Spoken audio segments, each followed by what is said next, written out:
మీరే ఓటేసి ఆ భస్మాసురుడి చేతిలో అధికారం ఇస్తారు.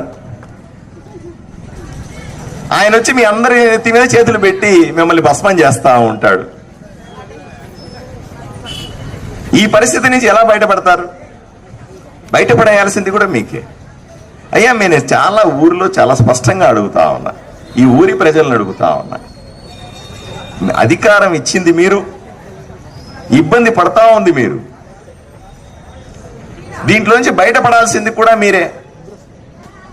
ఆలోచన చేసుకోవాలి. మీకోసం మీ డబ్బులతో పని చేయాల్సినటువంటి పోలీస్ స్టేషన్లు, మీ డబ్బులతో మీకోసం పని చేయాల్సినటువంటి సబ్ రిజిస్టర్ ఆఫీసులు, మీకోసం మీ డబ్బులతో పని చేయాలంటే ఎంఆర్ఓ ఆఫీసులు, మీకోసం మీ డబ్బులతో పని చేయాలంటే మున్సిపాలిటీ ఆఫీసులు మీ మాట వింటున్నాయా అని అడుగుతా ఉన్నా. ఎవరి మాట వింటా ఉన్నాయో ఆలోచన చేయండి. చాలా మంది అనుకుంటారు, సార్